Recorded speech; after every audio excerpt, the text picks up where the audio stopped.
Olá, pessoal! Estamos aqui hoje mais uma vez para refletirmos juntos a nossa liturgia do dia, tá certo? E nessa sexta-feira, o Senhor nos exorta ao respeitoso temor de Deus. Temer a Deus que, com amor, cuida de seus filhos e filhas. Então, que nós possamos rezar e celebrar colocando em Deus a nossa confiança e esperança. Então, a primeira leitura está em Efésios, capítulo 1, versículo 11 a 14. Efésios, capítulo 1, versículo 11 a 14. Nele, digo, em quem também fomos feitos herança, havendo sido predestinados conforme o propósito daquele que faz todas as coisas, segundo o conselho da sua vontade, com o fim de sermos, para louvor da sua glória, nós os que primeiro esperamos em Cristo, em quem também vós estáis, depois que ouvistes a palavra da verdade, o evangelho da vossa salvação, e tendo nele também crido, fostes selados com o Espírito Santo da promessa, o qual é o Senhor da nossa herança, para a redenção da possessão de Deus, para louvor da sua glória. Então, nessa primeira leitura, o apóstolo Paulo aqui fala na carta aos Efésios, sobre as bênçãos de Deus em Jesus Cristo, que é o autor da nossa redenção e cabeça da igreja.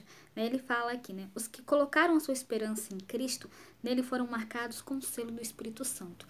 Então, que nós possamos sempre colocar a nossa esperança em Cristo para sermos marcados com o selo do Espírito Santo, que nós realmente possamos depositar a nossa fé, depositar a nossa esperança em Cristo, porque Ele sempre está conosco, nos ajuda a superar as dificuldades e os obstáculos.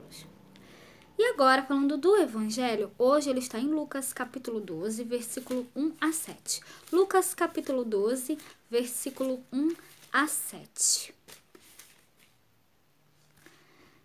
Naquele tempo, ajuntando-se, entretanto, muitos milhares de pessoas, de sorte que se atropelavam uns aos outros, Jesus começou a dizer aos seus discípulos: acautelai-vos primeiramente do fermento dos fariseus, que é a hipocrisia. Mas nada há encoberto que não haja de ser descoberto, nem oculto que não haja de ser sabido. Porquanto tudo o que em trevas dissestes, à luz será ouvido. E o que falastes ao ouvido no gabinete, sobre os telhados, será apregoado. E digo-vos, amigos meus, não temais os que matam o corpo e depois não tem mais que fazer. Mas eu vos mostrarei a quem deveis temer. Temei aquele que depois de matar tem poder para lançar no inferno. Sim, vos digo, a esse temei. Não se vendem 5 passarinhos por 2 ceitis? E nenhum deles está esquecido diante de Deus. E até os cabelos da vossa cabeça estão todos contados. Não temais, pois, mais valeis vós do que muitos passarinhos. E digo-vos que todo aquele que me confessar diante dos homens, também o Filho do Homem o confessará diante dos anjos de Deus. Então, o Evangelho se divide em 2 partes. Na primeira, Jesus alerta aos discípulos quanto ao fermento dos fariseus, a hipocrisia e a falsidade. Os fariseus não são fiéis à vontade de Deus. O contrário do fermento farisaico,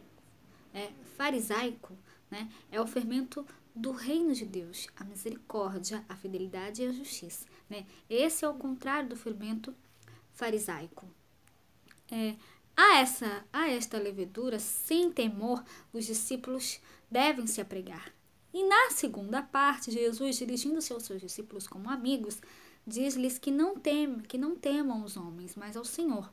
Ora, se até os pardais são protegidos pelo Criador, quanto mais o discípulo fiel.